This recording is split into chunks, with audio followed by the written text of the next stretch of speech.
Now, in relation to State of Origin, obviously the Blues, there's a couple of injury concerns in the team. Which are Payne Haas. Is Crichton no longer? Crichton's good. Okay. He'll be playing. Yeah. But Laurie Daly's come out today and said that he will give Payne Haas some decent time before they go ahead and rule him out, which will give Stefano Utoikamanu his spot. Okay. That's Excuse me? Because he's number 19. Yeah, he'll be jersey 19. Yep. Now, we'll talk about the side. So, obviously, when we talk of the backs, we can look at the back five. So, I'll pull it up here. So, the back five of fullback is Dylan Edwards. Yep. The wingers, To'o and Lomax, and the centers, Crichton the Troll. Of the backs, I can't complain. Can't complain. Like, we can talk to the cows come home about possibly Teddy being there, but you know what? Edwards is good. So yeah, Edwards is good. I'm happy with it. I'm happy with the back five they've got. And I think Crichton the Troll is a lethal center combination. Yeah. I'm really happy that Tom Dvorak is not in this side. Really happy. Best off form, he's not there. And he's not healthy and showing a manly. He's gone. He's not where he needs to be at the moment. No. And having meter eaters in To'o and Lomax, huge. Yeah. Huge. If Lomax was gone, I would have had Kiraz in there in my personal lineup. Yeah. That's just me. Is Kiraz fighting injury or is he good? He's tore his calf now. He's out for a month. Yeah. So that kind of also resolved itself when Lomax came back for power and killed it. So I can't compare with the back five. Yeah. The halves. Moses Cleary. Now, there's talk about whether they can get it to work, but they've also both got egos. Because they're both very good at 7. Yeah. Do you see it working out? Do you see them two getting along and being able to work it out? I mean, I think so. Yeah. I've been a big believer over the years that Luai is only good because of Cleary. Mm-hmm. And then I realized, no, he's good. Yeah, he's good. Really good. That's right. And I would have loved him there. In fact, unpopular opinion, I would have loved him and Moses. But you know what? Cleary's good. I just don't think he's as good in Origin as he is in Penrith. That's right. But that's okay. I think this can work. Like, they're both really good. They both have egos, but they're both really good. They're both big-time players. Yeah. They're both clutch players. They're both leaders. Like, hopefully, like, this is hot or cold. There's no middle ground. Yeah. This will either be excellent or it'll be terrible. Yeah. And on that point, I agree with you. I was actually banking on a Luai-Moses combination like last year. Yeah. But with a player of Cleary's caliber, you can't keep him out of the side. He has to be a straight walk-in. So, but what I want to see from Cleary this year is I want to see him step up in Origin. Yeah. He's done it for Penrith. He's done it for Australia. I want to see him take over the Origin arena. Yeah, I haven't. That's seen where it he yet. needs to. Yeah, him and Haas. I'll get to Haas in a sec, but them two. But I agree with you. I think they can get it done. They're both professional enough. Yeah. They're both extremely experienced. They're both very good. They can put their egos aside, and they can put. And they've made it clear that Cleary's a dominant man in Origin for this game. So Moses will need to bite that bullet a little bit. But I think Moses will be huge for Cleary, and Cleary will be huge for Moses. I think it's a genuine benefit for both players. Because I cannot explain how amazing Moses was last year. Yeah, incredible. I did not think he'd be that good. He was so good. Yeah, that's right. And I hope Cleary can just, like, they gel together. I hope so. Yeah, I think they'll do okay. So I like the house pairing for what they are. Genuinely, I think it will go well. We move on to the forward pack. Of Barnett, Robson, and Haas. See, I look at Barnett as more of an impact player. You know, when I look at the side that's been named, firstly, actually, I'll get to that later about Tuamei, which I'm very, very, very frustrated about. We've got to look at the side for what it is, right? Yeah. We've got Max King that's on the bench. I would put Max King starting. Because if I want that impact to come off the bench, it needs to be big impact. I don't believe, as much as I'm a supporter of Max King and as much as I love him and what he's done for the Dogs and how he's turned his career around, which has been exceptional, he's not an impapt player. He needs to be starting. For me, I think it's the wrong call that Barnett's starting. And I hope Daly wakes up to himself and realizes, but King should be starting. I agree. I reckon it either should have been King or May starting. Yep. I personally believe that. I love Barnett. He's a great player. There's King and there's May. And I reckon May should have been there. But yeah, 100%. We'll get to that in a sec. But Barnett, in this side that's named, Barnett has to be coming off the bench. He provides better impact than King would. That's my opinion. I can't complain too much about that. Yeah. Like, he's a good player. Yeah, and I can't complain that Reece Robson's there. Like, you can say Coruscant, you can say even who's the hooker for Sharks, Brayley. Like Brayley. But Reece Robinson's been there, he's done it, he's good. Yeah, he's fine. He'll do a job for us. And I think there was even talk they wanted Wade Egan there from Warriors to be there. But I'm like, off the pay, he's a bit lower in terms of the pecking order. Yeah, so for me, I wouldn't have considered him. It's a similar conversation with Dylan Edwards. Yeah, there's Puppy, there's Tedesco, but he does a good job. He's done it last year. He's doing all right. Like, just leave him. Yeah, that's right. Yeah. And if we move to the back row, Martin, Crichton, Yo, perfect. Yep, no problem. No problems there. Yep. I'd probably put in the argument that we could start Hudson Young, Yes. Start Hudson Young there for Martin, and Martin can come off the bench and make a massive fat Because impact. he's done that before. Yeah? Yep. I don't hate that, but I'm happy with what I'm seeing there. Yep. I don't mind it at all. Connor Watson is a utility. Amazing. It's a no-brainer. Yeah. It's an absolute no-brainer. When Laurie Daly was talking about how he wanted Pappenhausen as a utility, absolutely not. No. Absolutely not. Your utility needs to cover its utility, the multiple positions. Connor Watson can do that and can do that really well. The fact that there was even talk of Pappenhausen being a utility is a joke, and I think it's absolutely disgusting. And that will be our talking point when we get to number 18. That's right. Yeah, we've got a bit to talk about that. Spencer Leniu, Hudson Young, Max King. I love Leniu. Yep. I reckon he was great starting, and then as soon as he started, they subbed him off. I reckon off the bench he's still good. I reckon, like you were saying with Barnett, he probably is a better bench player. I reckon Liu is a better starting. And would he go? No, you said Stefano will go in for Haas, wouldn't he? Yeah.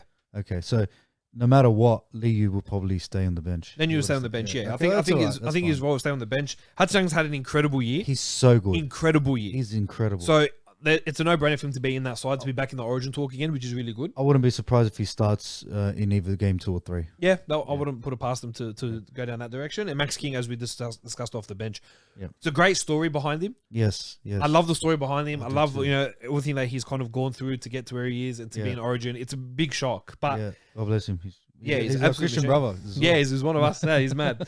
And then the rest of the bench is Campbell Graham, Stefano Toikamanu, and Hamoli Olakawatu. But I want to talk about 18th man. Please. 18th man, this is the part, like, similar to Connor Watson. It has to be a player who can play multiple positions. Campbell Graham looks like a grandfather. He's come back from injury and he's not looked the same. And what does he play? Center. If he can do a job, I know he was there because Crider was a little bit iffy. He's been playing the last few weeks with a quad injury, but your 18th man has to cover multiple positions. Why wouldn't you put, like you were telling me before, the likes of Burden or even Walker? Yes, Like, the two people I was going to say. They can play center. They can play 6. They can. What else can they? They can play a lot of positions. Yeah, they can play 13.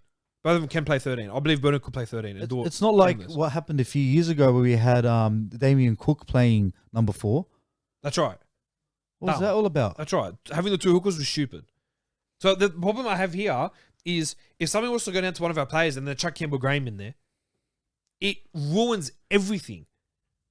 Laurie Daly's a dope. I'm sorry. The guy's an idiot. How would you put him in there? I would have chucked in like you said, Matt Burden, and then between him and Dylan Walker, I would have chucked in as the 18th man because there's no one else you put that can cover multiple positions and play for New South Wales very, very well. And you need him to cover the position well enough so it doesn't disturb the rest of the team. Yeah. Like what we spoke about Damien Cook, it disturbed the rest of the team. There were so many holes in the team. Yep. You don't need him to be a superstar in that position. You need him just to be good enough so the other team players in those positions can do their job. That's right. That's right. And if you're coming in as 18th man, you have to cover more than one position. Yeah. And Campbell Graham is an odd choice. A very odd choice. If you're going to put a centre outright centre, put Tony Staggs. Is he even in the top 10 of centers this year? No. Is he even in the top 20? Probably not. Genuinely, probably not. Like, he's coming back from injury. I know. Like, I wish him the best, but there's other centers out there. There's so many other If he's centres that are looking at better him at the centers, moment. yeah. Yeah, that's the reality of how things are. But that's why I think Laurie Daly has been the wrong option as coach for New South Wales. The only good thing he's done so far is he's going to get Michael Maguire to join the camp Okay. for the next few days, which will give him, because he wants to know how he beat Slater. He wants to know how he did it last year. So I think it's a great move to get him in, to pick his brain and to see what he actually did to get him in there. So, well, look, all in all, it's a decent team, but Terrell made me sing out. I don't get it. It doesn't make sense. In every category, he has absolutely killed it. He's become a massive loss for the Roosters in terms of, a good forward. As a Roosters supporter, I back the Roosters. You know what? If he's not buying into the culture and the players and the coaches, they're not feeling it. Well, the thing was, they re-signed him. But the thing is, they signed him beginning of the year on a 2-year extension, and then no one knows what they cut happened, him. right? Yeah, they don't know. Yeah, you know what? I back him. Like, I don't know what he's done. He's amazing. I don't know what he's done, but I back him. Yeah, but for me, okay, that's fair. But in Origin, it makes no sense. No, makes zero sense. He should be in that squad. If him and Haas as a 1-2 punch would be exceptional. Are they using this whole because I saw what he done on social media. I didn't think it was that bad. He apologized. Are they using Nothing that as a cop out? No. It's a cop out, isn't it? Look, that could have been the easiest way, and I think part of me is that they use the 64-0 loss as a cop out too, saying he's got defensive deficiencies. But the problem I have is that when you're in contention for Origin and you miss out, you get a call from the coach saying, "Hey, listen, you're not selected, but you keep your form and do this." Daly didn't contact him. Isn't willing to contact him. Do you think that this has anything to do with whatever problem the Roosters had? Which could be like he overheard, because in a normal workforce, people talk. If you're good in your position, but there's something about you, like a bad trait, a red flag, it gets around. Well, you think it went around and Laurie Daly just knows in the background this was happening at the Roosters, and he knows something about him, just maybe his personality or some character trait he has, and he goes, I don't want that in the New South Wales Origin team. Do you think that is a possibility? I think that is the reason. You think that's the reason? Yeah, because there's a rumor that him and another player at the Roosters, there were like some rumor about him cheating and like getting with his missus or something like that. He does not want that in the camp, and they probably don't want that or those two players in the same camp because they're not going to get along. So that could be that's the perspective that I understand of it. Yeah. Not going to sit here and name names because I'll probably get in trouble. But we don't know. It's pretty evident as well who they are based off recent. Because there's only a few Roosters players in the team. That's right. Yeah. So you guys can have your laugh with have that. But but for me to miss out is very costly. I think he would have done a phenomenal job. But we talked earlier about Haas. If he gets through his injury and he plays, he's another player that has to step up too because he gets munched in Origin week in, week out. Yeah, that could be a mentality thing because you see a lot of athletes, not just NRL players, they buckle under pressure. And there is so much pressure when it comes to Origin. But Payne Haas has played in pressure. He's played in he's played in a grand final. Played grand final, played for Australia. Yeah. That international has done it all. It's kind of same as Cleary. Maybe speaks of how much higher and how much harder Origin is. It's the pinnacle of rugby league. Yeah. Even compared to the grand final, it's crazy. Yeah, it's a whole different ball game, bro. Because it's the best of the best in that. And that's when you see the likes of Nathan Cleary. I'm not saying he's played bad in Origin, but he hasn't been like he has been in Penrith and Australia. And that speaks about, well, if Mitch Moses did it, you think Cleary can do it, and he should be able to do it. That's of the opinion that I'm under.